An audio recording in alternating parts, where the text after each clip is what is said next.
everybody, as I'm here in the Crazy Pilgrim Santa's workshop. Yes, it's getting festive again, of course. I am wearing the Block 9 jumper. So, evening everybody, hope you are well as we bring you our live lounge episode tonight. It's been a bit of a busy week. Anyway, tonight we have the four of us back together as usual. Carl, Andy and Gavin are in tonight. Carl, how are you doing? How's your week been? Yeah, busy with work. Obviously, flu season's going to be picking up next week, so it's going to be chuckle block yet again. So I'm not looking forward to next week, but all part of being in the NHS, I suppose. Winter pressures is always difficult, but yeah, got a few days off now to chill out. So yeah, good, deserved. Gavin, I think you said you've been pretty busy as well this week. Gavin's like, can I just go to bed? I really need to go to bed. Yeah, I'm okay. Busy, but yes. Well, just trying to get everything in by the 19th. You know what it's like. Never works, is it? Ever. So. Yeah, no, fair enough. Carl's saying I sound a bit echoey, but I don't. No, I said that. See, it sorts itself out. I'm just too tired to try and work it out tonight. But yeah, Andy, how's your week been, my friend? Good evening. Yeah, very good, mate, so far. It's near the end of it. I can't believe it's already the end of it. But that win during midweek was a big boost, wasn't it? But it definitely helped. It definitely helped. So, on that note, so yes, evening folks, thank you all for joining us tonight. We got a few of you in already. GT says, evening all, Paul, evening all. And Stephen Cooper earlier said, evening chaps, come on, you Greens. So, well, what have we got for you tonight then? Of course, it's the Wycombe post-match analysis from Tuesday night. We got the presser snippets to digest. Carl's watched the presser, so we'll get some more insights there. And of course, it's Rotherham on Saturday. Can Argyle turn it around at Home Park and get a much needed win? Back-to-back wins would be brilliant at this moment in time. So the Wycombe game, well, you know, we're all worried about Tolly being absent with those 3 games ban. He is going to miss Rotherham. That will be his last of it. But we had nothing to worry about when Aseni did this, do we?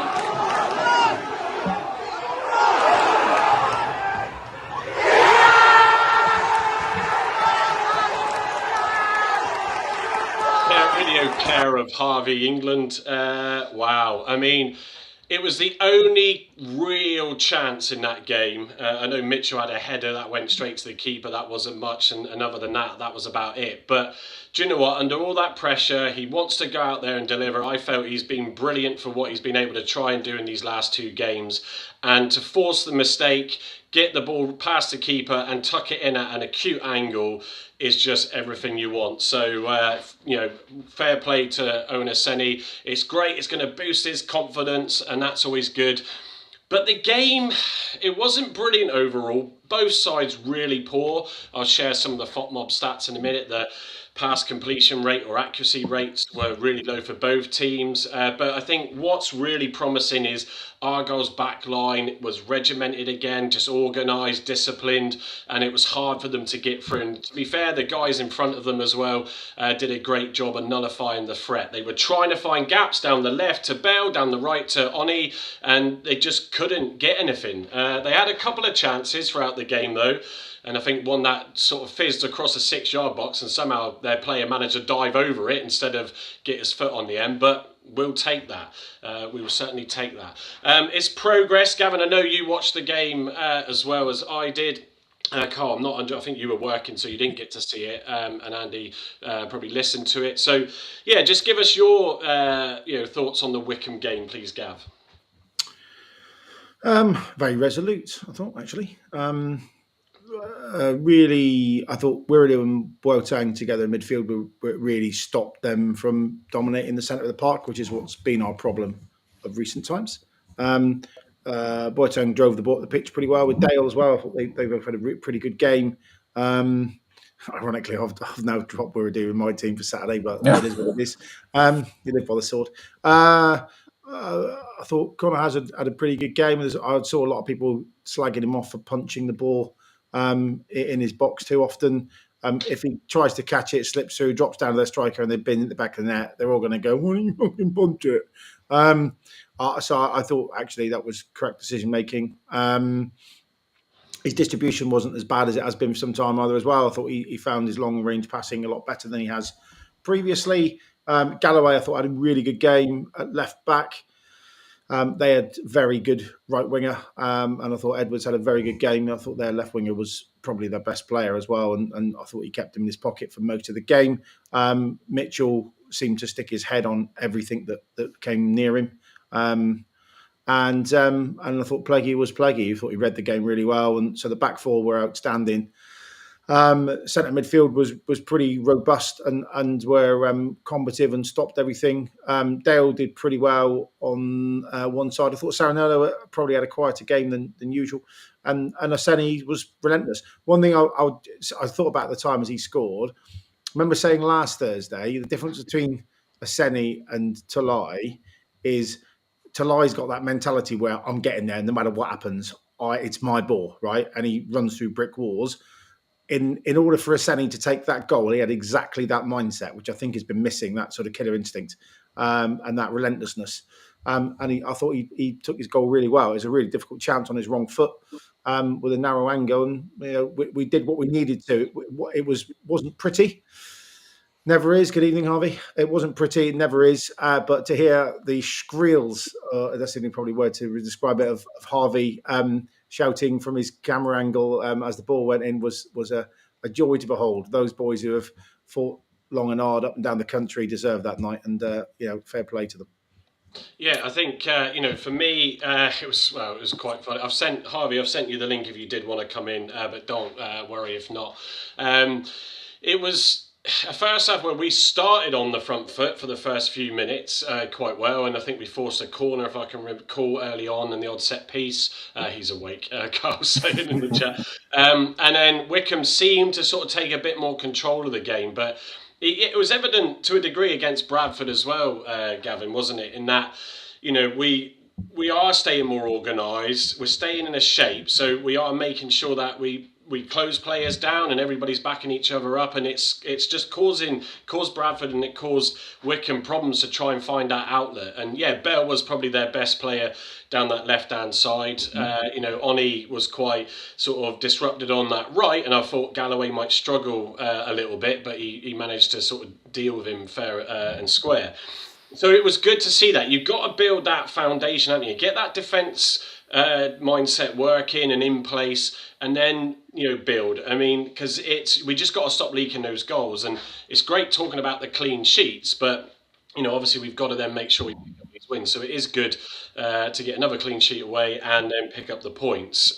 So I know Seni, for me, I just felt he is more physical than I think people are also giving him credit for. He's winning the ball, holding players off. He had hardly anything given to him Tuesday night.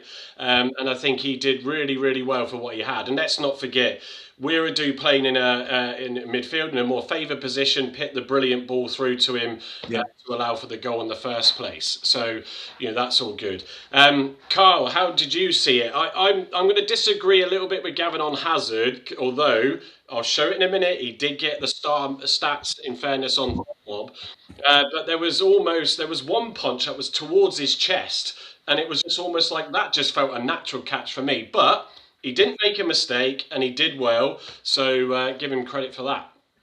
Yeah, obviously I've been at work. I didn't watch the game. I was trying to follow it as much as I could through X and through Sky. But yeah, looking at the highlights on Argyle TV, I kind of understand where Gav's coming from. But there was a couple of crosses which he should have made quite comfortably by catching them. I know he's a goalkeeper that likes to punch the ball every opportunity, which is fair enough. But I thought there was a couple there he could have caught. But then at the same time, if he did do a Ashby Hammond and it went through his gloves, and like Gavin said, we would be all moaning that he didn't punch it. But there was a few there he probably could have done better with. But it's hard to diss much of his performance on Tuesday. It's a clean sheet. He seems to be settling down a little bit more now the last couple of games. So I think we should stick with him in goal for the time being. I think if he's starting to pick up points, getting clean sheets and changing goalie at the minute, it's probably not the best idea.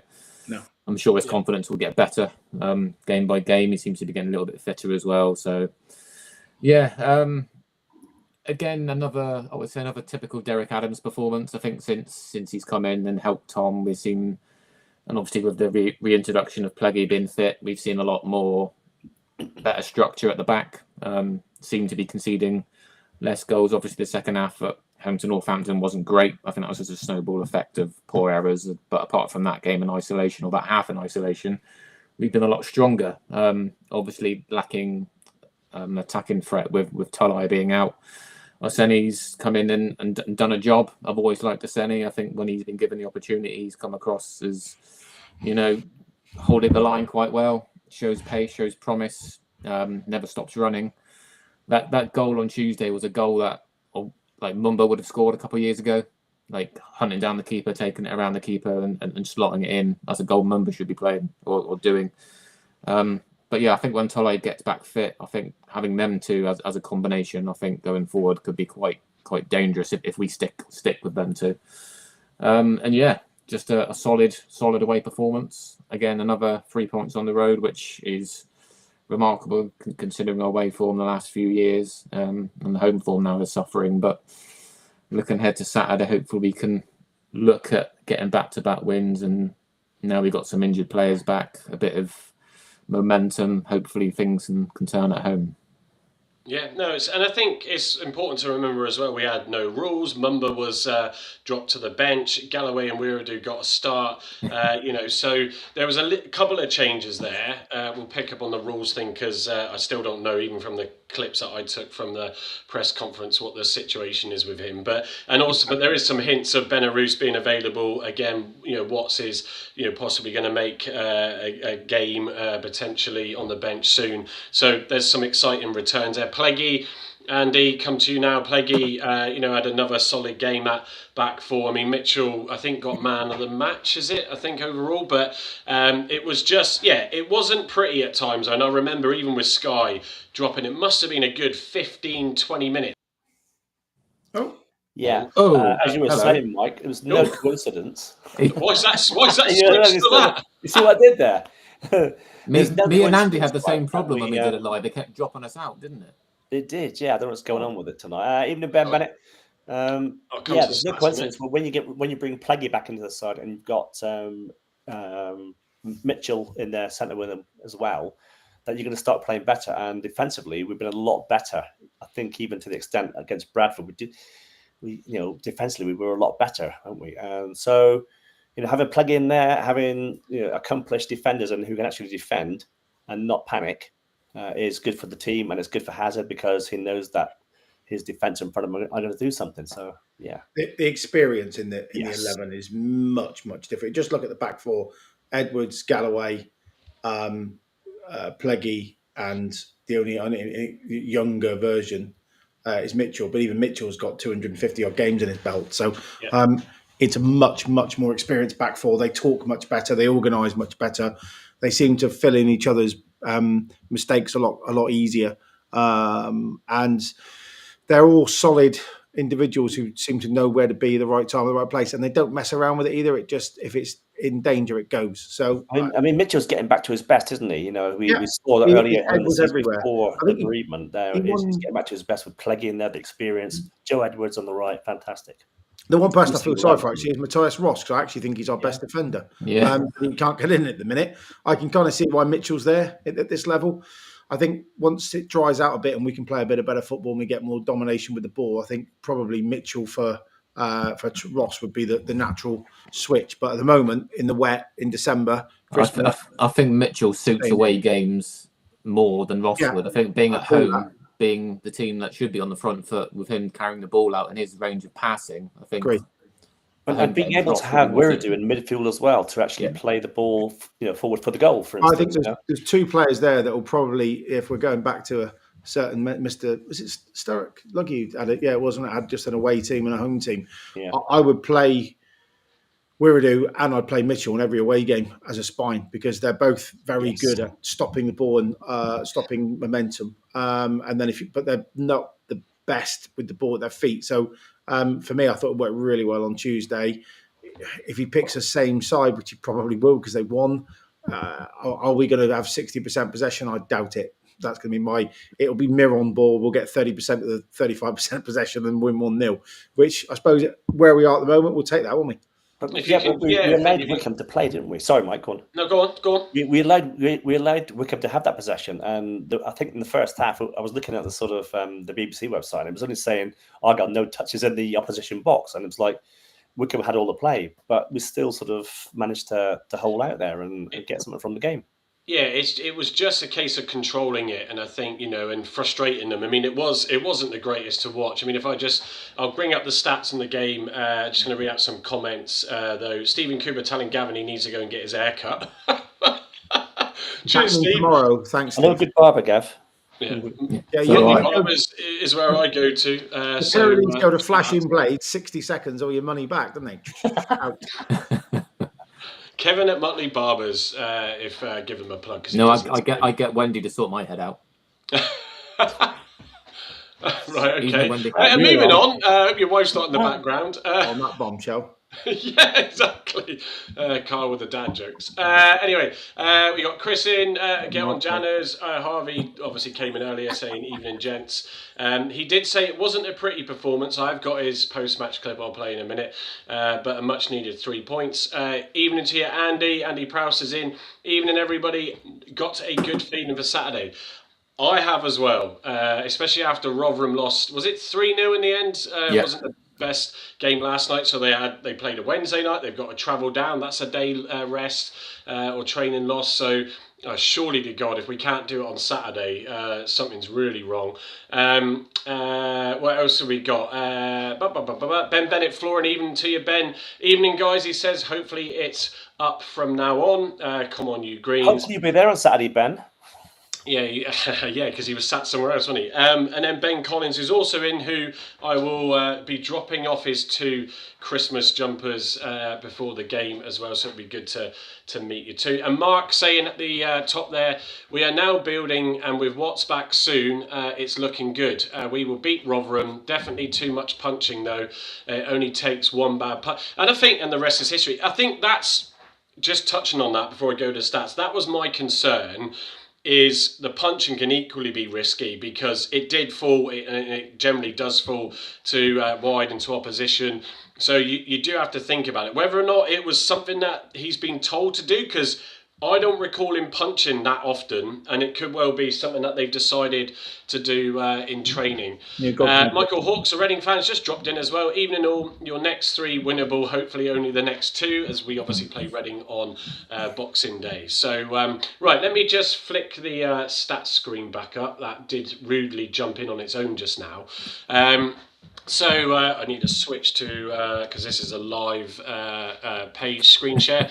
So obviously we know the goal from Aseni on 61 minutes. Now what's interesting, even though it wasn't the best game, is look at that for a set of FOTMob scores. It's not bad. I don't think we've seen ratings quite like that. So for those listening on the podcast channels, and if you are, please review on Spotify. You can just give that star review. We'd appreciate if you could do that, and obviously if you're listening on Apple or anywhere else, equally do the same. So it all helps with the reviews and just raise the awareness of the show. So in goal, Hazard was an 8.3, the star man according to FOTMob. Up front in defence, then we got Galloway on 7, Mitchell on 8, Pleguezuelo on 7.2, subbed off obviously as well as Galloway, 76 and 85 minutes. Edwards 7.4, Boateng 7.4. He also picked up a yellow, one of a few there. Galloway one as well. Weiradu 7.2, Sorinola 6.5, also collecting a yellow.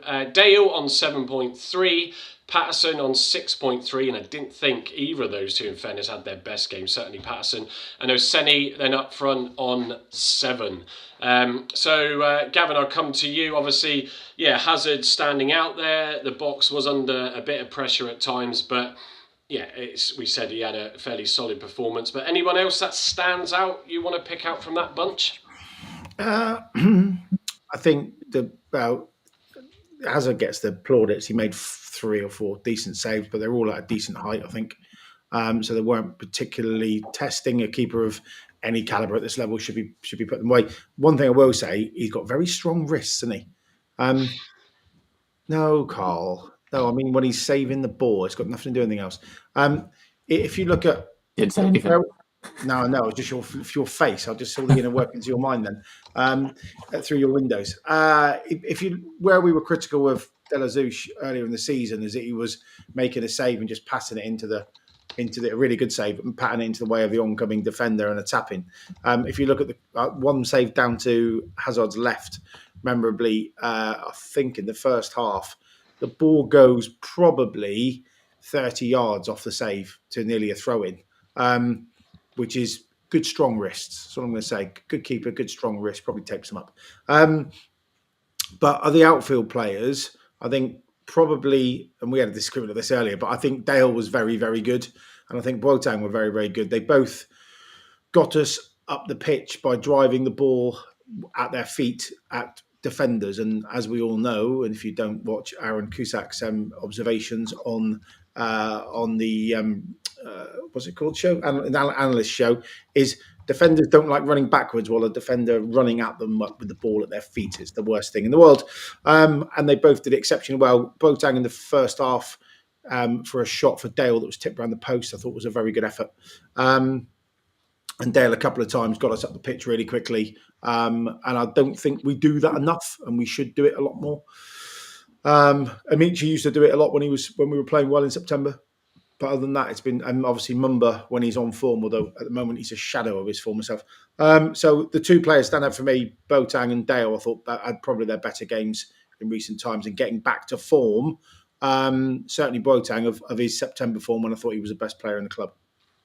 Yeah, absolutely. I think sort of Andy, there's for me, I suppose and it was difficult at times because the stream did kill off, like I said, for a chunk of the second half, and we were all having a bit of fun. And thank you to the guys in the chat who were trying their best to feed some commentary in. But it was one of those, I think, that yeah, it was frustrating that we had nothing forward, and obviously Finn didn't even get any minutes again, which is incredibly frustrating when there was an under-18s game, and it's almost like what messages are you trying to give the lad? I ranted that on Saturday. I won't do it again, but just to make the quick point on it.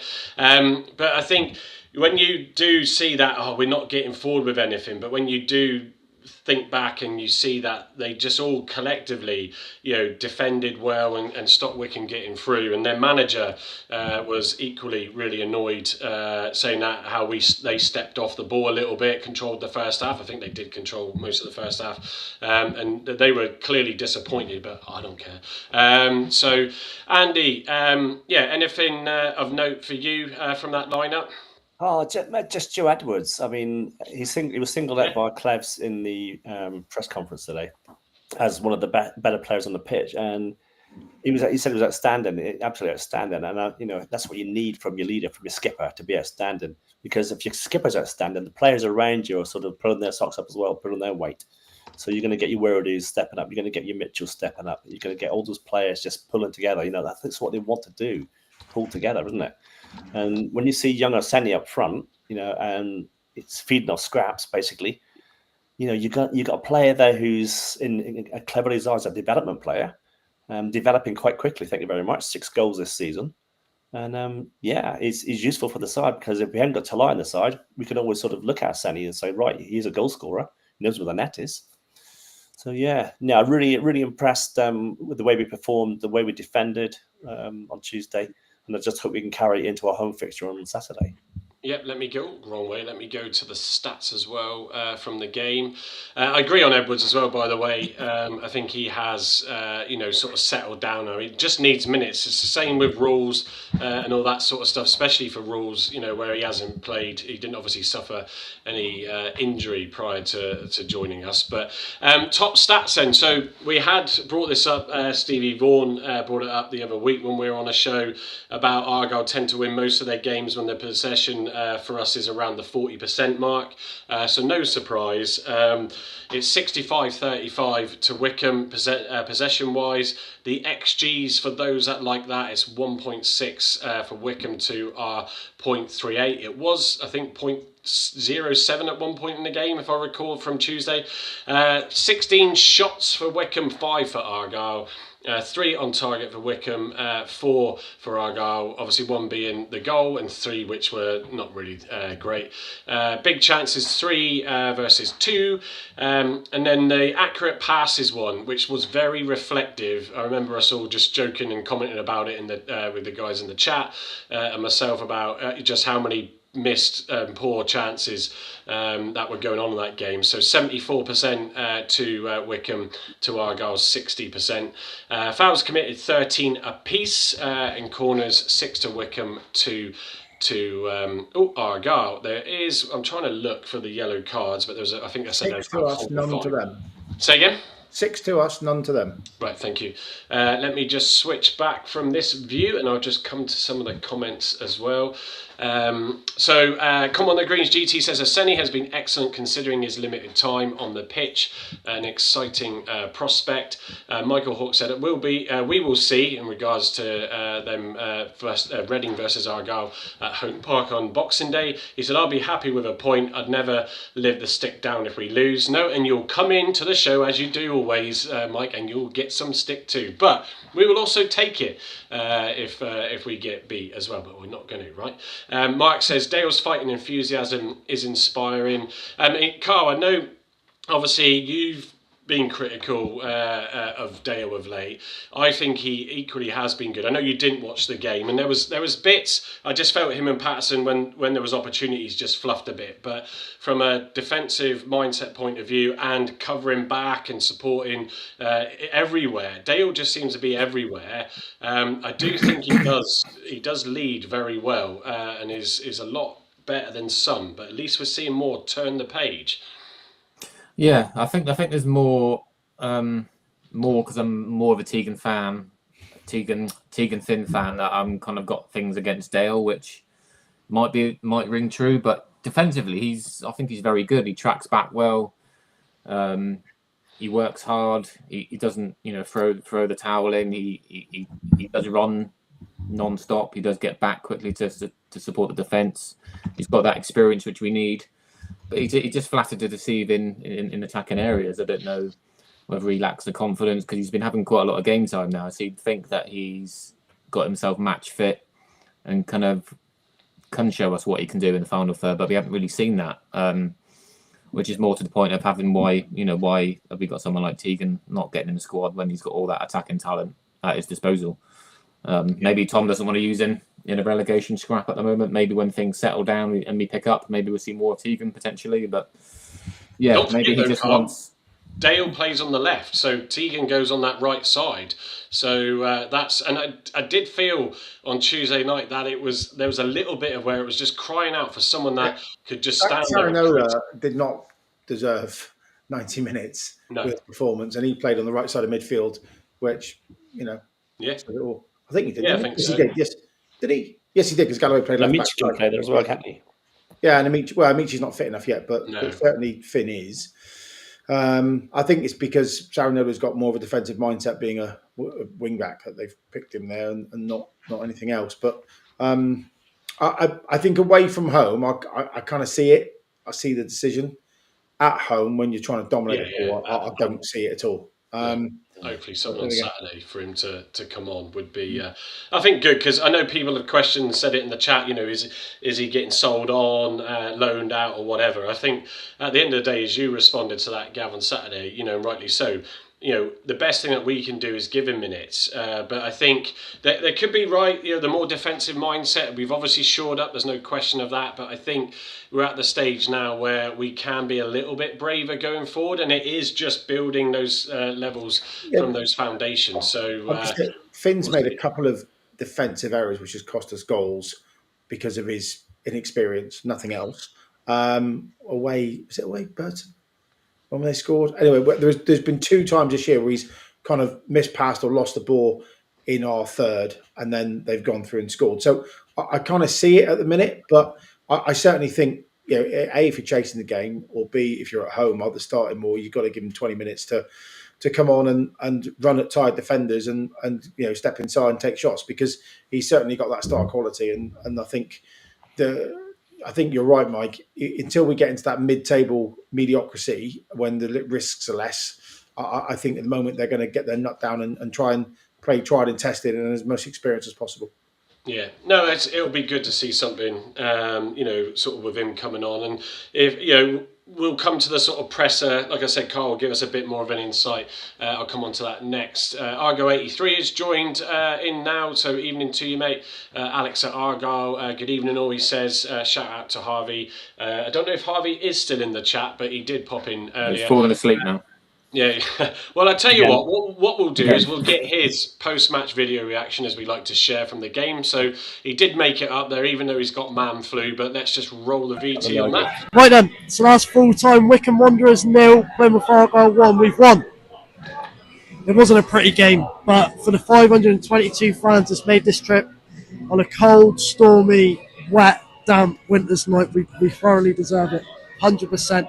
Performance, I think I've seen a stat on someone's phone. We only have 30% possession, but that's the type of game where it's a dogfight. It's down at the bottom. The quality of football isn't great, and that's the games that recently we haven't been getting on top of. And a great intuition from Aseni to get a goal. It's great to see a player other than Talai being able to score. We move on now to Rotherham next week. Another huge game. I don't know where that's put us in the table, whether it's put us up or not. But we need to keep pushing now. We need to get more wins and hopefully see ourselves out of this relegation fight for Christmas. Thank you for watching, and I'll see you Saturday when we host Rotherham. Come on, you Greens.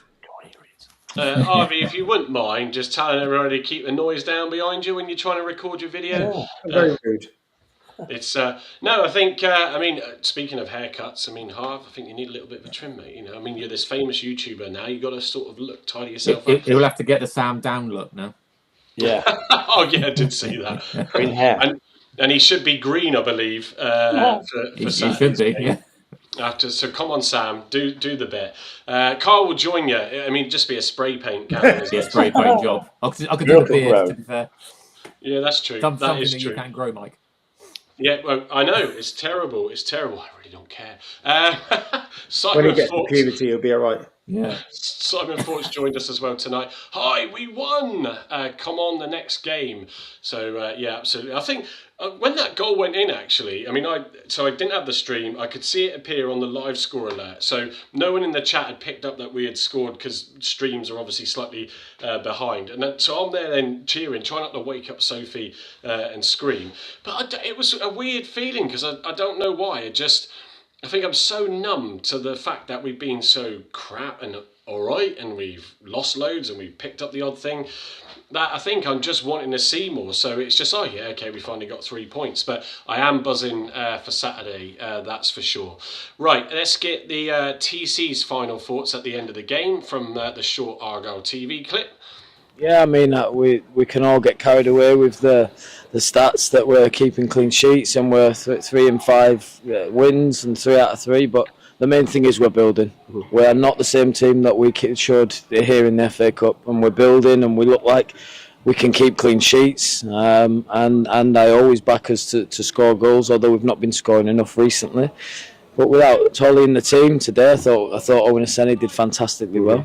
But the main thing is, there's some numbers that are starting to reward the performances. You could argue that we didn't deserve to lose at the weekend, but we got our rewards tonight. Road I look at times, but let's not forget they've not lost since the end of September, and it's a huge away win for us. Yeah, it's a good point. I'm just going to go straight to Wiradus because it's short. Yeah, I think today we really showed how together we are as a group. Obviously, results haven't really been going our way, but I think the performances have been there. I think there's only 2 halves where we haven't been that great. But today we got what we deserved: hard work, togetherness, and we showed that in abundance. So there we go. That's the thoughts from the coach and Brendan, who had, as we said earlier, had a good game and more favourable position. I think I disagree on the halves thing, and now we've only had a couple of bad ones or whatever. But it is what it is. We just got to move on now and not look at what's happened, and all we can do is change what's coming our way.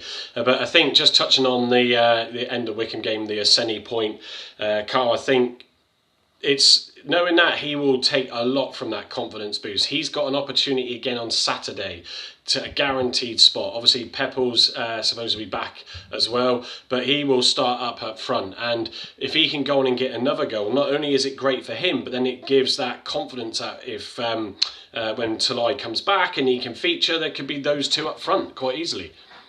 Yeah, I'd love to see that going forward, because I think obviously, the whole argument of Dale and Patterson and Mumba's been done to death, and I think Arseni's shown enough quality to warrant a place, but not over Talai, because obviously Talai's our main striker and he's a class act, and if we can incorporate both of them into the same team, if we're sticking with 4-4-2, then I think that's the way to go. He's been really positive.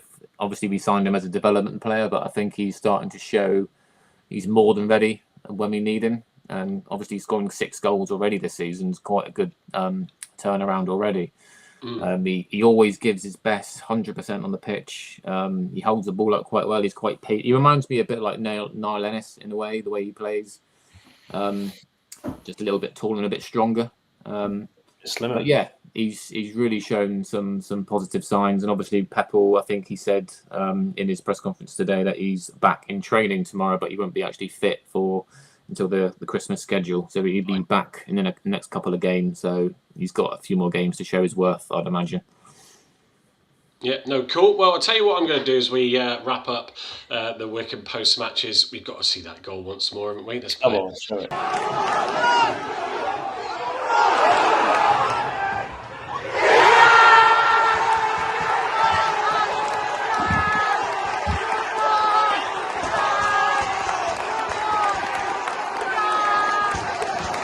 It goes on for a bit longer, this clip.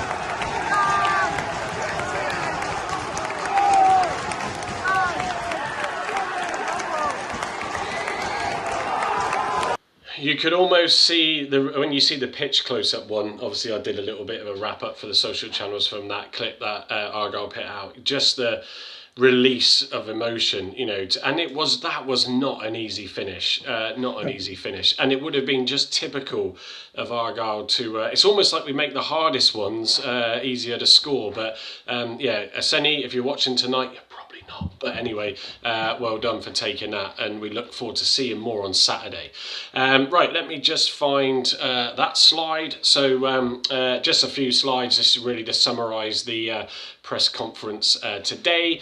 So Tom Cleverley's press conference, Defensive Foundations. Cleverley highlights clean sheets as the fundamental of successful teams, observing positive progress, and the next step is to build on this defensive solidity. Cultivating belief at home park, something that's badly needed. The team needs to believe in their recent improvements, which have created a good base to work from, he says. The focus is on developing this belief to enhance our home form. Effort and team spirit. Owen Arseni's recent goal perfectly encapsulates the desired team performance, individual effort to chase a lost cause, quality in execution, and collective excitement. You've got to love how this AI summarises these things. Team news and player availability, he said.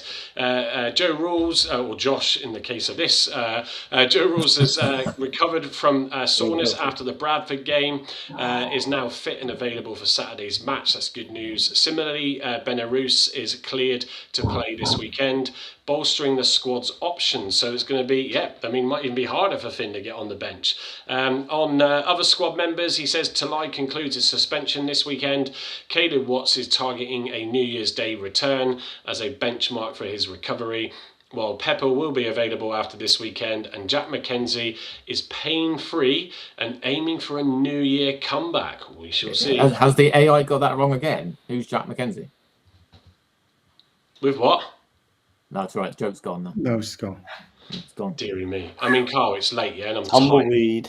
Yeah, Tumbleweed. Exactly. Let's boot him out. A message to the supporters. He said, cleverly expresses gratitude for the fantastic support, acknowledging and accepting any frustrations. He emphasises the vital role of fan support during the 90 minutes and conveys the team's deep desire to put it right this Saturday.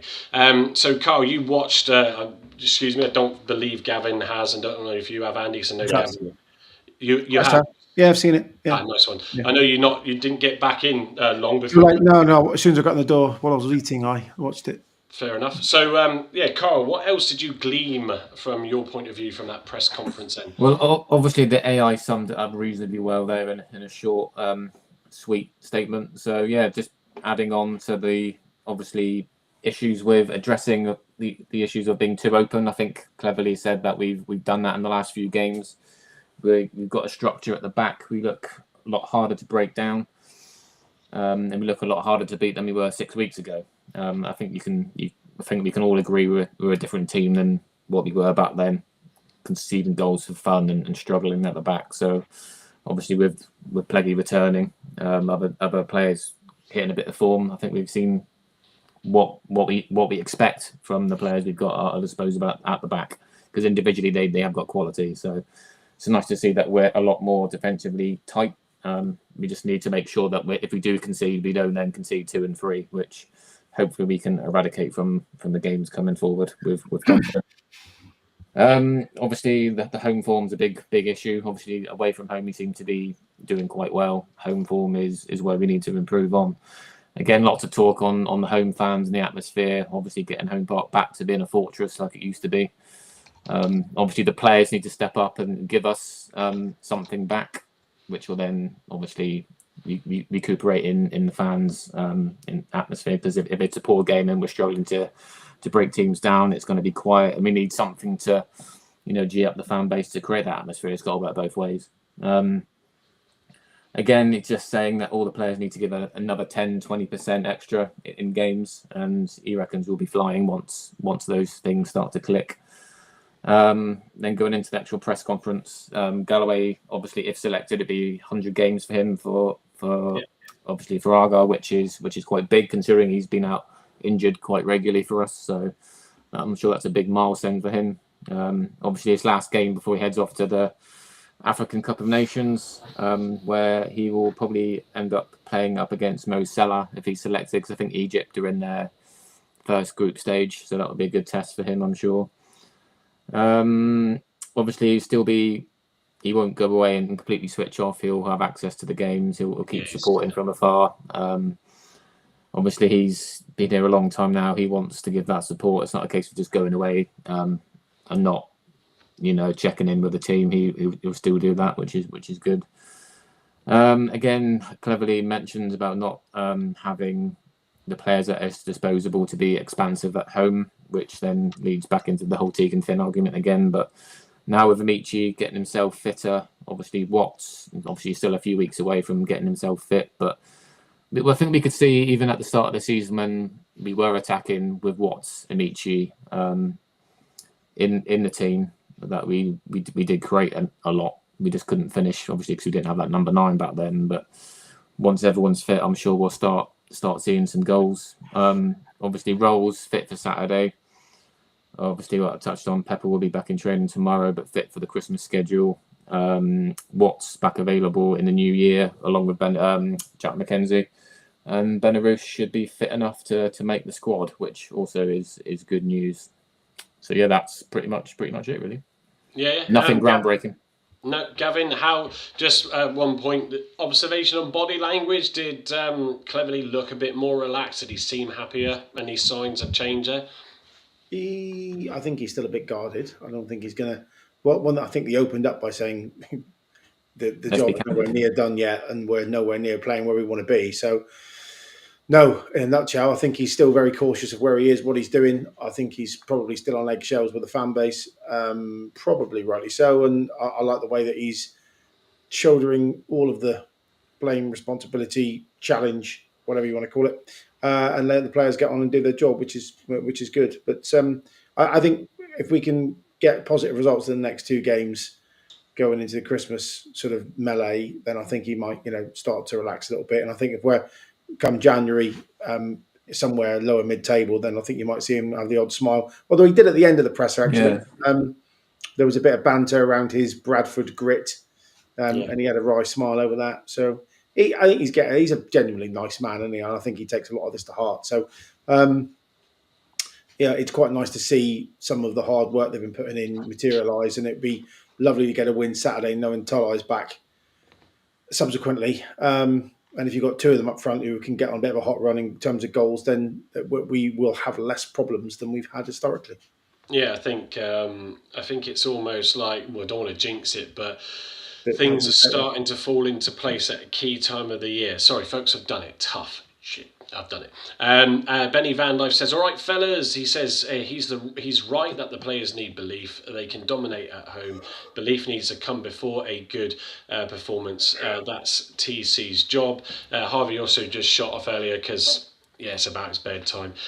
So Stephen Cooper also, I think I saw earlier saying it's his birthday soon, or Saturday. So happy birthday for Saturday, and it's his 60th. So big one on Saturday. I'm sure you'll be celebrating. Did he say last week he's in hospitality? Oh, I don't know. I think he did. Clarify, Stephen, if you come over and say hello, and I'll buy him a beer. You can introduce him into a few people, Gav. Yeah, absolutely. Yeah. Make sure you wear your Block 9 hoodie and Carl behave. Moving down the comments, GT says happy birthday as well to Steve. The last time Alex said he vlogged, we won. I believe it was Stockport. Let's hope that changes. And also, as I move down, let's come on, mouse. What else have we got? That's about it. So, right, let me just go to. I know Carl sort of summed it up. I'll go to Galloway's brief points on his. Loyalty and gratitude. Brennan expresses immense pride and gratitude for reaching 100 games or reaching that 100 games soon when he starts, highlighting his deep love for the club and unique family atmosphere that fuels their collective spirit and success. So has he got more games than he has beds at Derriford? Not sure. Which one's leading that one? Anyway, no. We'll have more than 100 beds in hospital. So yeah. We complete it. We appreciate bed it. nights might be a challenge. Say again? I said bed nights might be 50-50. Fitness and professionalism, he says, is consistent availability is a testament to rigorous off-pitch discipline and strong relationships with the staff. Small adjustments and open communication has been key to maintaining peak physical condition. The African Cup of Nations and Argyle support, he said he's looking forward to the Cup and he will. It's an exciting time to represent his country and family. Despite international duties, he pledges to watch every Argyle game, reaffirming his unwavering support from afar. The power of the fans, he says, he views fans as the most important people, providing that extra 10% on the pitch. Brendan emphasises the team's responsibility to deliver performances that make the home ground a tough place to come again. I mean, we've really got to somehow, not even a fortress, like a sandcastle half effort to try and make sure we get the results. Don't mention sandcastles around here. Yeah, especially at high it's like low tide. High tide. Deary me. And then, so on the next slide, before we sort of get into the squad lineups and Rotherham, we've got something to announce. But before I do that, let me just switch over to this board just to remind you all, as I like to do, please make sure you subscribe. If you're watching from YouTube, we got a few of you in again tonight there. If you're not subscribed already, please do that. And make sure, above all else, everybody, you share the Block 9 love around and the awareness so more people can come and talk all things Argyle. Of course, as well, we are on the podcast platforms. So like I said earlier, if you can, please, those that are listening, and you're hearing me now say it, welcome to those that like to pick up on the podcast, post the live. Please give it a review on your platform, whatever that is. It would be much appreciated. So, what have we got next for you? So we did hint at this the other day. Not sure how this will go, and it will take some build-up, and I need to bring the graphic up. So let me just find that under my QR codes so you know where to go. It's going to, it didn't quite cover Carl. Top left-hand corner. So what is Discord? So Discord is a bit of a forum, a place where you can go discuss. It's more of a modern way. We're not trying to compete with the likes of Pazzotti. It's just a different platform, but same sort of style. It is app driven as well, so you can get easy access to it to go and post your thoughts. On there, we've got PFC News Hub, which is Finley. it will get on the show at some stage. Another young lad like Herbie who's looking to sort of become a football journalist and get into that. So he's posting, going to put his news and stuff and that on there. So that's all good. And then what we're going to do is we'll start up a thread, or Carl will, once he can work it out, because he's still finding his way around it. But no, we'll start a thread on matches. There's a few other bits and pieces in there. The reason we've done this is to just explore the, see what the potential is, because we're either, there's a lot of fans on Blue Sky, a lot of fans on X, a lot of fans on Facebook, Pizzotti, other places, etc. And we're just like, well, all things Argyle, which is what we want to be about. We then will bring that into that platform. So scan that QR code or give us a shout, or if not, search for the Block 9 on Discord and go in there and start engaging. We don't know what will happen with it. Like I said, we will aim to be in there as often as we can as well. But it just means that topics and interests can stay together in one place. So connect and discuss, exclusive content. Like I said, we'll get Finley pitting some of his match reports when his shoulder's back to normal, and his news little updates will go in there, so you can respond and comment on all of that as well and give your thoughts. So and real-time interaction, because that is what it is. If they're in there and there's a group of you, chat away. You haven't got to worry about what else is appearing in your feed or any adverts and stuff like that. So scan that QR code to get you to that. I do also want to give a bit of a shout out. I don't have it on here, but everybody that's ordered one of the Christmas jumpers. Which way should I stand this time? If anybody else wants one, I almost need to know now, because I will need to order some more graphics. I've got 2 left. One of them's actually going to get used, and will go to someone tomorrow, Saturday. But I have 1 left, but if I have to order some more, I will. So just let me know one way or another, either DM us on our X account or me, or pop it in the chat here. But after tomorrow or midnight tonight, I can't order any more stencils, and also I need to get the shirts, tops ordered to get them in time for you next week. So other than that, let me just, I haven't got any slides on Rotherham because I don't have time for that tonight. Discord sounds good, gents, says GT. So yeah, if you get any issues getting on there, let us know, because obviously we've just put it live. And if you don't know what it is, then Google it, and then you'll understand. It's like Pizzotti, and I met someone today at the range, as you well know, Mike. Yeah. Welcome in. I forget his name. No, what's his name? Terrible. Daddy Cool. Daddy Cool. It's old age. Yes. He's older than me, but Daddy Cool. I saw him at the range today, but I just think. If it wasn't for the likes of Pizzotti and stuff like that, we wouldn't have stuff like Discord now. So thanks Pizzotti. No, exactly. And like I said, we're just trying to do our own thing and bring a more modern day platform to the fore. Andy Proud says, I hope I won't get tracked down by another Nigerian uncle to try and send me more money if I use a Block 9 Discord. I can't promise you what Andy will and won't do. So on there. So we go into. You've got to pay him first, 25 quid out of you, just to make sure the link works. So we'll get a Grumpy Law mug, and that'll sort it out. Yeah, they're in the delisted pile. Like I said, they're not available anymore. Just all of them. Although I will do some new mugs, I think, over the Christmas break. He has got paid content, Andy, as well. What, like OnlyFans? Yeah. Does he? Mm. Is it niche? Very niche. Very niche. Is it? No comment. Anything to say, Andy? No comment. I don't know what Carl's talking about. No, Carl, I think Carl's trying to be funny tonight, and it's failing badly. It is, yeah. Lots of tumbleweed. That's proper niche, that.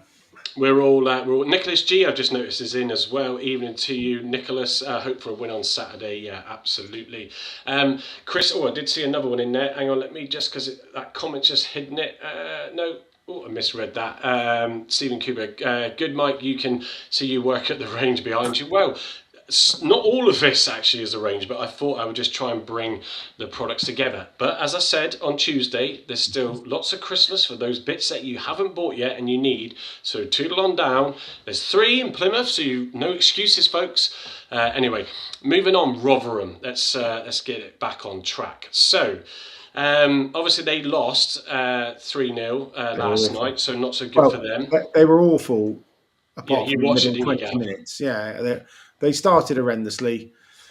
their speed of passing was poor. If you pressed them high, their defenders shit their pants when they're close down. I love it. The goalkeeper was pretty much the same. Middle of the midfield, they left gaping gaps, and Blackpool just really clinical. And then for about 5 minutes towards the end of the first half, and about 15 minutes into the second half, they were absolutely all over Blackpool, but they couldn't score with a bankrupt lady of ill repute. They were awful. In front of goal, and it hit the post, and keep made a couple of good saves, and blah blah blah. I was going to say a word beginning with S, and then I realised probably we'll end up getting fined or something. So lady of ill repute it is. And then after that, they fell apart again, and they just Blackpool just picked them off. It was a very comfortable win. They looked a bit disjointed. They've got a couple of injuries as well, which is also helpful. One on the night quite badly. So hopefully they come here in absolute disarray and continue that performance, because if they do, then we've got a very good chance of picking up 3 points. Yeah, well, we did have. Let me switch back to it. There was the sort of looking at the heads-to-head, 3 wins to Argyle, 1 draw, and 6 to Rotherham. There was that big 3-2 win that time in December 2023. It was similar. What's the date? 1-0 up there, didn't we? Under Nance and Dewsnip. Yeah. So yeah, I think I didn't watch. I think it was a Mumba goal as well, wasn't it? Yeah. Goal. Yeah. Could well be right there. So yeah, I think that was Gavin was giving us the insights in the WhatsApp group as he was watching it, and there is definitely, like I said at the start, they've had a day less rest because obviously they played yesterday. They've got to then spend a day coming down here and doing all that jazz, so which they won't like. So if we can, I'm going to say it now, we should dominate this game quite easily, and we should go on and win. Brave, I know. To be fair, they've been known mugs before that. They had a very similar run to Wickham, so haven't lost, didn't lose in I think a dozen games before this. So there were no mugs pre that. They just had an horrendous day at the races, and Blackpool were sharp, and their press was what really impressed me actually from Blackpool, I have to say. Taylor didn't play up top. I thought he was there. Talisman still injured. Oh, is he still injured? Oh, yeah, he is still injured. You're right. Sorry. Yeah, because that was one of the reasons why I wanted to watch it, to see here's what you could have won. Speedboat, take it away. But we didn't have to have that. But yeah, they played a 3-4-3, and it just looked all over the place. They just looked really just disjointed, like a team of strangers for a long period. And they had this 20-minute golden patch where they probably could have scored 3 themselves. And didn't score any. So there we are. Let's hope they continue that for Saturday. Let's have a look then.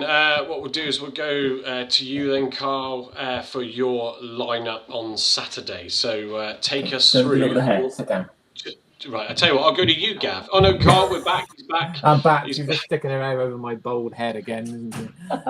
It brings us a light-hearted entertainment to our audience. Indeed. Yeah, go on, go through your lineup. So I have included Ross. I think at home, if you want to be more expansive and a bit more easy on the eye, I think Ross is a better ball carrier out from the back than Mitchell. Obviously, I'll keep the other 3 the same. Keep Hazard in goal just for a bit of continuity, because he has done, I suppose, okay in the last few games. I don't think bringing Ashby Hammond in now would be a good idea. Obviously, for me, Finn has to come in. I don't think that will happen though. I'd like to see Wiradoo and Rules together for the first time. I don't think they've played together yet, have they, Gav? Nope. Have they? Nope. So that would be interesting. Continue with Dale on that side, and Patterson partnering Aseni up front in the 2 up front.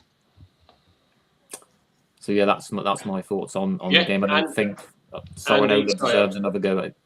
Yeah, that's fine. Andy, before we go to Gavin's, any thoughts on Carl's lineup there? Just the difference between I'd sort of leave Ross out and put Mitch in there. I think Mitch and Pleggerswell have got a good understanding between them, both of them, and they work well together. But I mean, Ross is a good player. I'm not taking that away from him.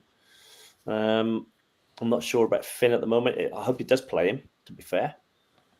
Other than that, that's pretty much a good side, that, isn't it? Yeah, and also just a quick shout out. We got Daniel Booth has just joined us. Hi, finally League One live. Hope you're all well tonight, and always liked Plymouth Argyle mainly because of Pie. Fair enough. He also says better is mental for us as well. So please let us keep him. So yeah, there you go. So positive back. So good luck. Better at this level is a very good player. Yeah, he should absolutely. So pleased that he's working out for you, and thank you for joining in. We do go live, Daniel, every Thursday at 8:30, and also Saturdays where we do a post-match at 8:30 as well. So you're more than welcome to come in at any time and have a listen and join in the chat as you are. Stephen says, can't see Clev starting Finn. No, we can't, but we'll still always try and slip him in the squad because why not? Gavin, so your lineup, please. I'm attacking the Devonport end, second half. We always do this. He does one way and I flip it the other.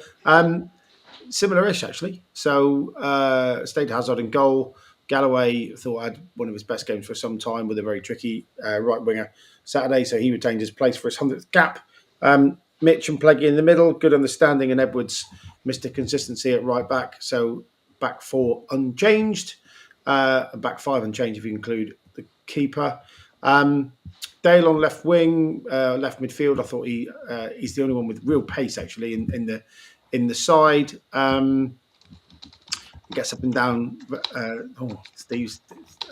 He said that, but he's just like Steve just said. Gavin's team will be mine, but he's just slagged off Carl for starting Finn, and so have I. So I've gone Boateng and Rowles in midfield as per last week. Wearily misses out, but only just. And I think he's the natural sub at 60 minutes to get some fresh legs on for Rowles, who will probably struggle because of his lack of game time through the season. I've gone Finn on the right wing. It was a toss-up really between Patterson starting there and playing Mumba up top, and that was the conundrum I had. But I had the time of the kettle boiling to make this decision because I got in the door and Mike was like, "Where's your bloody team?" I was like, "Oh, I'm gonna get on quick." So in the minute and a half it took for my kettle to boil, I flipped the coin between Patterson starting up top or Mumba starting up top. I went with Patterson, which left a vacancy on the right-hand side. It could have been Serenola, but I don't think he had his best game last game, and I think his last couple of appearances he's been off the boil. So as we're at home and hopefully we're a bit more front foot and we've got two very strong middle defensive DMs, I've gone for Tegan Finn on the right flank to cut in on his left and whack one in the top locker, as he's done many times for the club at lower levels. And then that's left to Senny and Patterson up top together. Patto's a very intelligent footballer and he's also very experienced. Off the ball, he was very good, I thought, the other night. So, and Senny should now kick on because that was a difficult chance. And when, just a caveat, when Talai comes back, then I would be saying Pato on the right-hand side and Talai and Senny up top. So that is my team, 4-4-2. You then got some quite strength on the bench in Mumba, in Wiradoo, in Belarus, who will be back in the side, in Such, in who else have missed Amici. out? Ross and Amici. Yeah, so Ross, if you look at it, there's a strength in depth there of senior players on the bench, which has been absolutely not the case in recent times. So that's where it is. But yeah, I think and Sorinola to come onto that bench as well potentially. So there's already 8 or 9 there, including the keeper. So you'd have to leave 1 or 2 senior players out, which is not a bad position to be in, and maybe give 1 or 2 a kick up the backside who have had mediocre performances. Although this time of year it's quite heavy underfoot in it, and some of those players that really blossom in the August, September and October firms, ground and sunshine, often get challenged this time of year. Morgan Whittaker, when he was with us, springs to mind. Finn Azaz to a degree. So, I think if we go 4-4-2, the system needs to stay the same. And I'll just hold my hand up and say, I think about 6 weeks ago, I said, pick a formation, 4-4-2, stick with it for 2 or 3 months and get them to some kind of consistency and then try and expand out. When Caleb Watts comes back, I actually think they'll probably go 4-2-3-1. and play Caleb Watts in that 10 channel where he's so strong, but that's going to be at least 4 or 5 games away, in my opinion. So at the moment, keep it solid, but with a bit of flair. So you've got Dale and Finn with pace out wide, and you've got Patterson and Oseni up top with a bit of eye for goal. So that's my 11. Yeah, no, thanks for that. Also, let me just switch something on here. So there we go. Just reminding you to check out our new Discord, the All Things Argyle Block 9 Discord. So Daniel asked a question just now. I just want to bring it up before we sort of talk a bit more and sort of start to wrap up. We won't obviously dwell on this because it's quite simple. He said, could I just ask your thoughts on your current situation, as last season I was pulling my hair out. You see Carl did as well. When we were struggling, I get it's part and parcel of. And my jokes are bad. I was just mad with the owners. Interesting observation. I wonder who else is mad with the owners. Effectively, Daniel, it's been an absolute shit show, shocker. A number of reasons for that. Poor recruitment in the summer. I think TC is come under a lot of criticism, and rightly so. He has been dealt with a bit of a poor hand at times, but the club are sticking with him when myself and a few of us here have called him out with recent performances where it got a little bit too much. But the board in a fans forum last Monday before, did come out and say that they're going to support him effectively and stick with him probably till the end of the season, it feels like. And we'll see what happens, because we've got good players coming back and have come back, and that's making a difference. We've just got to start winning at home. It's great winning away because we weren't doing that at all, really. But yeah, look, let's see what happens. We're all not happy that we're down in this league again, but you're right, you hit the nail on the head. It's part and parcel of supporting your club, especially a club like ours, where you're not always going to have that cash and always able to get right up there. So what I got from the presser, Mike, as well is, and we've said it as well in the live throughout the season, is that he's lost key players at key times during the season, hasn't he, for suspension, injury, whatever. And so he's losing quality key players and having to replace them with players who aren't up to scratch or development players. So that's where a lot of the problems are coming up from as well. Well, there'll be no excuses soon, because most of them will be back. And I think that, we can all sit there and go, that you could see that as an excuse, and I get that, I get those views. But I tell you what, now they're coming back, there is no more excuses. So I think you had a couple of quality players into this squad in January, and we used that to player cap wisely. Probably a wide player and a striker, I would imagine. Now we've seemed to have got Wiradoo back in the mix as a midfielder. It'll be with Amici back, with Mackenzie, who is he? Playing and a fully fit squad. I know he's never always fully fit, is it? But it will be a very different squad and a very different feel, in my opinion. And remember those heady days in September when we thought we were going to win the league and we won 5 out of 6? I think we'll get back to some kind of rhythm there, and we'll be much better. But in terms of current situation, the other thing we haven't mentioned is, unfortunately, our illustrious chairman kept our previous chief executive on for about a year too long, and I think he fell asleep at the wheel and let a lot of good people go front and back of house, on and off the pitch, and also recruited probably poorly as well in terms of head of recruitment. And I think that's what's cost us where we are today. It's been a culmination of not having the man at the top at the tiller every day and week in, week on, week off. So that's where we are, in my opinion.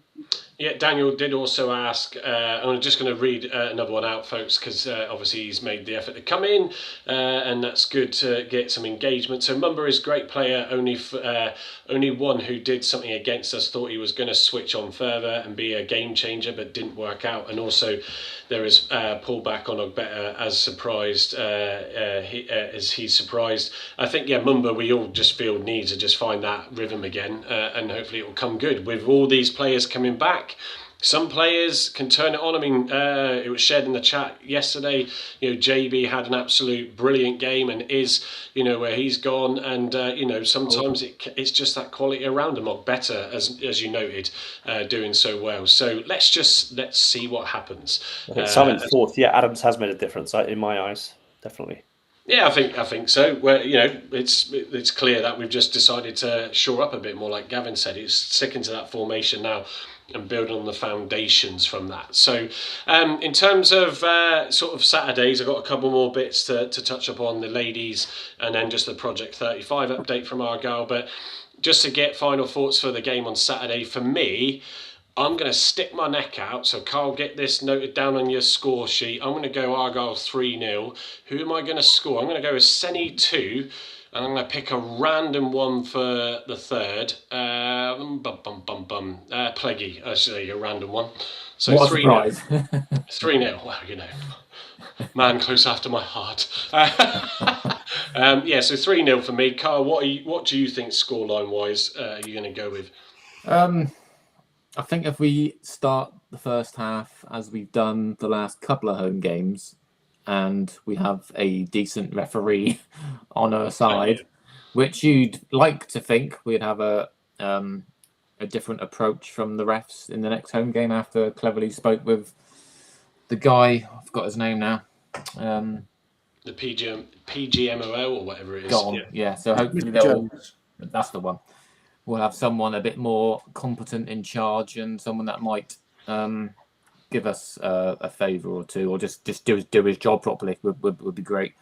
I think if we score first, I think we win the game comfortably. If we go to half time, going in at 0-0, my worry is coming back out for the second half. If Rotherham have a spell of pressure and they take the lead, we'll be in that sticky situation again. But I'm hoping that it's not going to be the same case. I think after a win on Tuesday, some confidence, Aseni will be up for it as well. I'm sure we can get some more points on the board. So I'm gonna say a 2-1 to us. Yeah, fair enough then. Yeah, and Gavin, your thoughts? I think it'll be tight. I think Rotherham will shore themselves up from last night's debacle. I will probably have enough to win the game, I would imagine, but I don't see it being very expansive in terms of a performance. I think we'll grind out a 1-0 win. Who will score? Owen Dale, I think. There you go. Yeah. Owen Dale. There you go. There's my prediction for what it's worth. But yeah, I can't. I mean, before Burton, I said on the tech, we're going to blow someone away soon. I can just feel it, and bang, there we did. We scored 4. I don't feel that at the minute. I think we're set up to be quite, negative's the wrong word, but probably difficult to beat is probably the right way to look at it. Obstinate. So I can't see us ripping the game, and I can't see us choosing a very attacking personnel in that 4-4-2 at the moment. So I think we'll grind out a 1-0 and we'll be slightly better than Rotherham. Yeah, no, thanks for that. Just looking at some of the comments, Paul Bailey's going with a 2-1. It reminds me, I need to tell you about Saturday's show, or not Saturday's show. GT saying Argyle 1, Rotherham 0.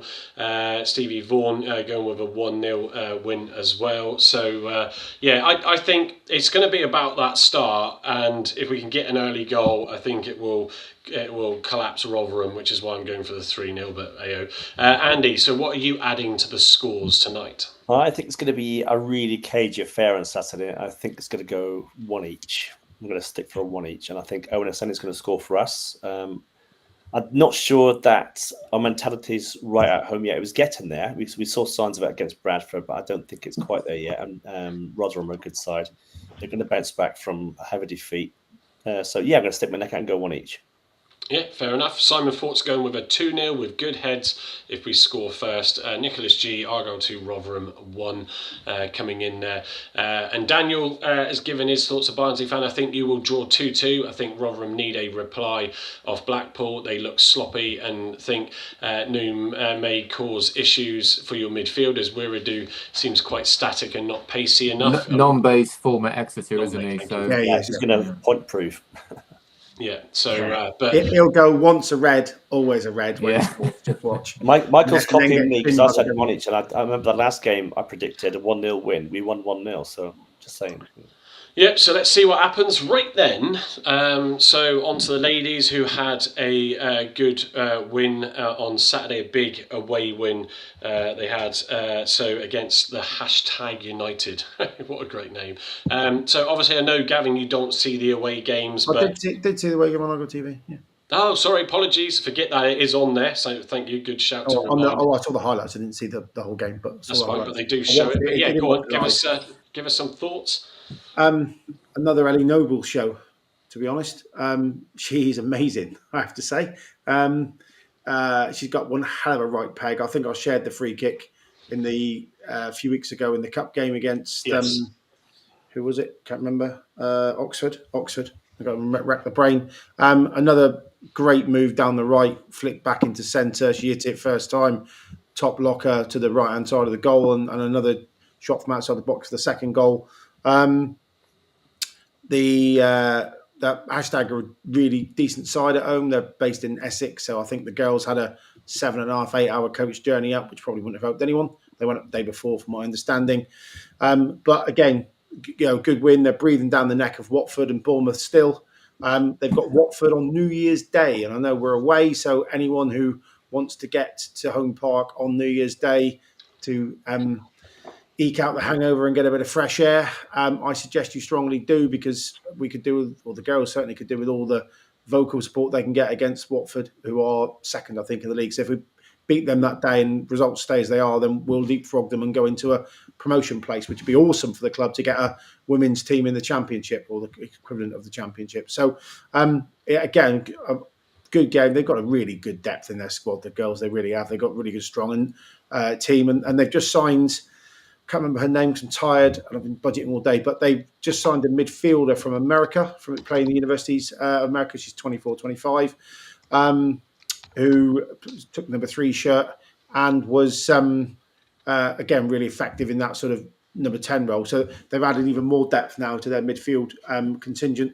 And I expect them to rock on. I will be there on the 21st against, I think it's Billericay, at home, which they should win easily because they're at the bottom of the league. It's Real Bedford on the 21st. Real Bedford, is it? Real Bedford are one below them then in that case in the league, so that'll be a tight game. And then they've got this 2 tough games coming up on the bounce of teams around them.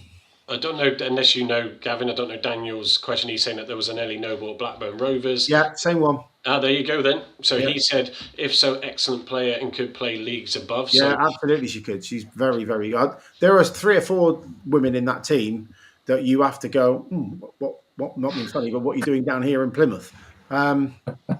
Oops, I thought it was on Google. What's he on? So I asked in the private, just to clarify it for those that are listening, not watching. I was typing it on the bloody poll. Can someone research Stephen Cooper's question about when do we play the FA Youth Cup game? And instead of going to Google and typing that in, I'll put it in the comments. Googling FA Youth. They got Watford on Monday the 15th. Nice one, Andy. There you go. Just didn't you Google? We just needed Andy. Is that at Home Park or was that away? I shall find out for you, sir. It's away to Watford. We're away to Watford. That's 2 big games against Watford in a very short space of time. 7 p.m. kickoff. Sorry? 7 p.m. kickoff. At Home Park? Oh, at Watford. Oh, at Watford. That's too far to go. Yeah, so, but I do love that contribution from Daniel Booth, though, on Ellie Noble, so thank you for that. That's proper knowledge of women's football, that is. Absolutely. We've got some really, really, like we've got Tielsa, I think that's how you pronounce her name, who's on loan from Bristol, who plays for the Welsh team. We have our centre forward is also very, very, very, she reminds me of Talai actually, very, very good. We've got some really strong front 5 players, and at the back, Arabella Sutty. It's not sweep, promise. It's very, very good. And Caitlin Smith are both very, very good at the back as well. Very assured central defenders, big, rangy, pacey, good on the ball, can find a pass. So, and the keeper's excellent. They honestly, those men that turn their nose up at women's football. I've got a 7-year-old and 7 and 6-year-old now actually, just after birthday. Soon to be 8 and 6-year-old girls who love it, and that's why I used to get dragged out. But now I actually genuinely enjoy the calibre of football on their display at Home Park for the women.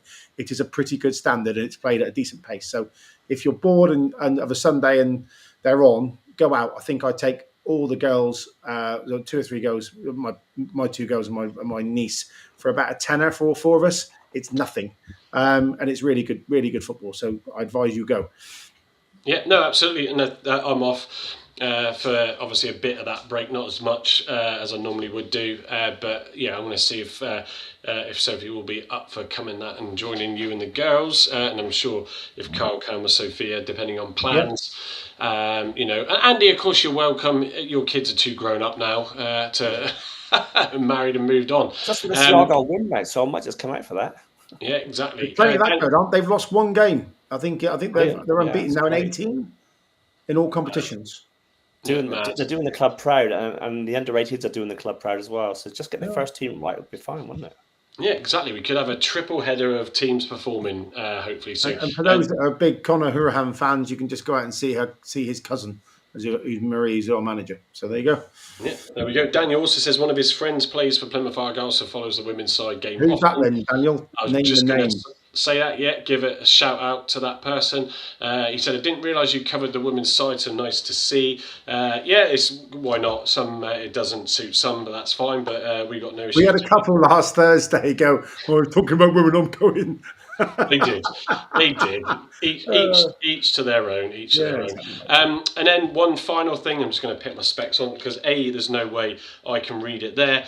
But Project 35, the kick poverty into touch. Just to touch upon Argyle, I've said the 9th dedicated fixture for Project 35 in partnership with Ginsters is this Saturday. If you have the means, we encourage the Green Army and members of the community to bring items of in-date, non-perishable food and hygiene products to Home Park. All donations will go to support those most vulnerable in our communities through the Manadon Food Larder and the wider Food Bank Network. So more details are on that link that you can't see, but if you go to the Argyle socials, you'll see it on there.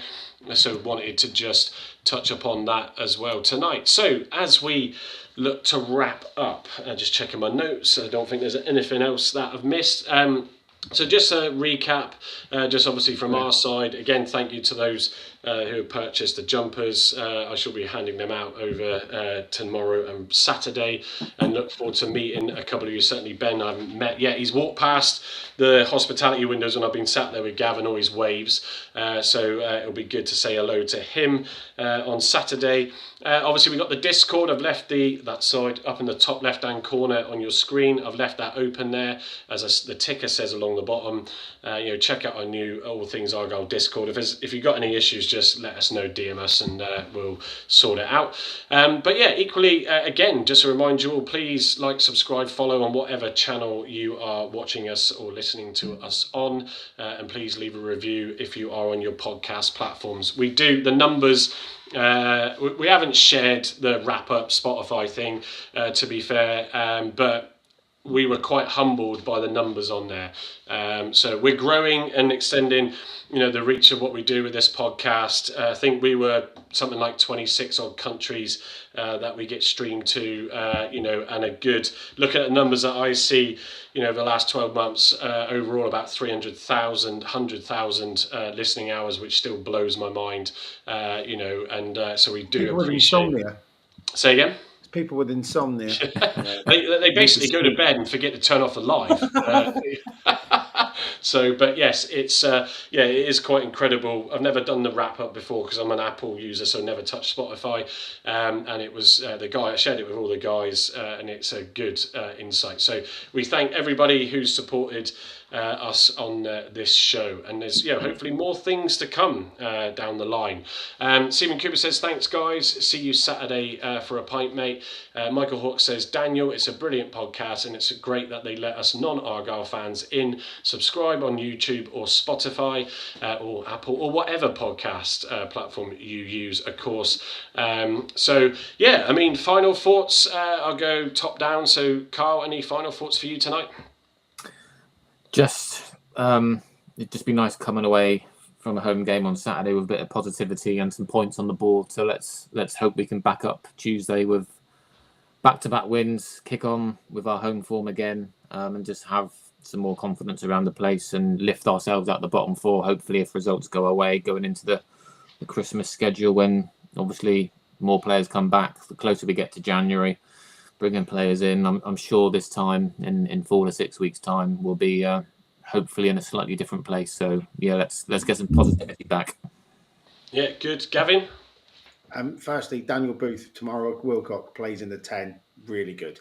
She's been out injured and only just sort of come back into fitness and form. But yeah, very good player. Thank you very much, the Blades and Barnsley, for producing that. She was, I think, at Stoke and came down with Maria Hurahan, but that's another story. Yeah, Saturday would be nice, wouldn't it, to walk away with that buzzy, warm feeling of 3 points at Home Park. I think there's a bit of a shout out. Let's try and get behind them and make it as loud as possible.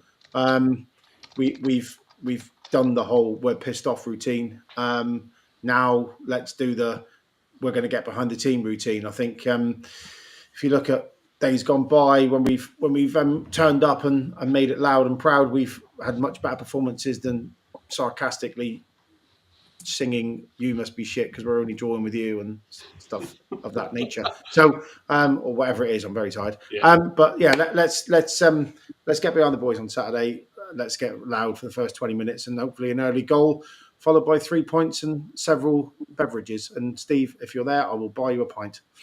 Yeah, absolutely. He did also, before I come to Andy, because I don't want to forget again, I'm amazed that I'm still standing after the last few nights.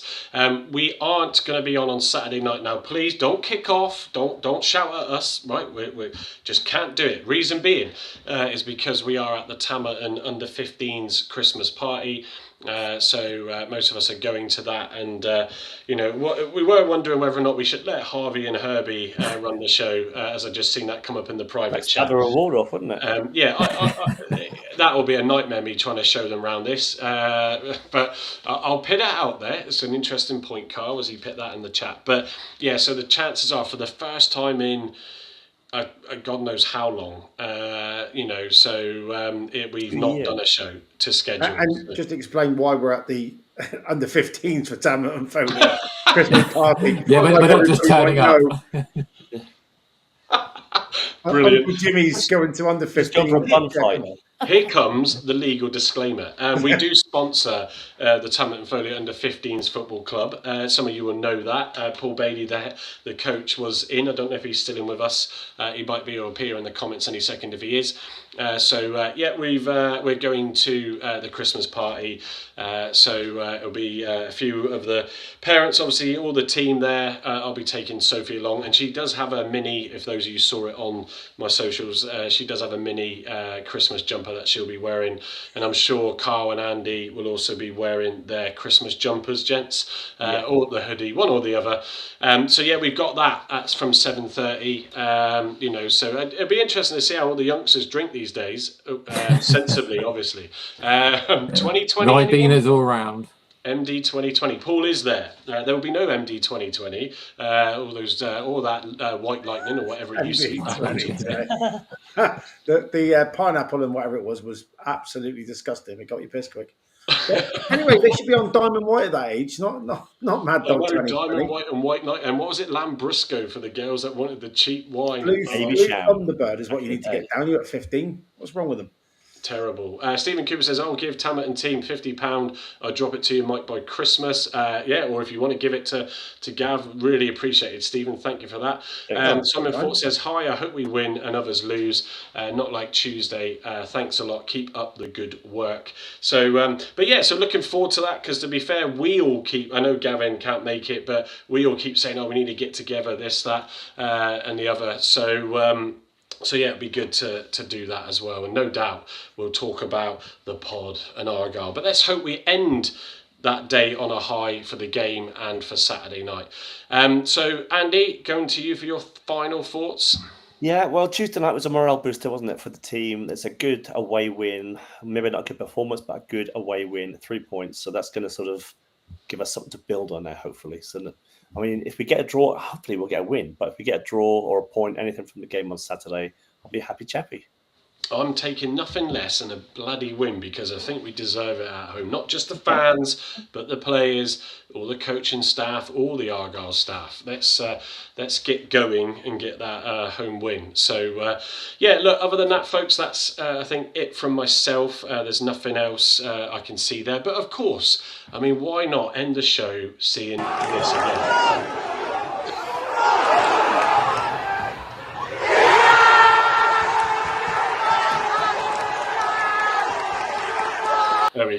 There we go. Daniel Booth says, best of luck for Saturday and smash our neighbours. Love that. Michael Hawks as well says, good luck on Saturday. Hopefully only team beginning with an R you win this month. He is a Reading fan, for those that are unsure what he means by that. Other than that, ladies and gentlemen, boys and girls, we shall see you next week. It probably will be next Thursday. Yeah, because there's no Tuesday game or anything like that even to cover. So hopefully you don't miss us. If you do feel a little bit down on Saturday night, you could just spin up YouTube, find the previous episodes, or reminisce some of the great shows of old. And do the same on your podcast. I mean, who wouldn't want to go back and watch last Saturday's show and see the Andy and Carl dance video at the start? If anything, it will make you laugh before you go to bed. Anyway, guys, take it easy. Until next time.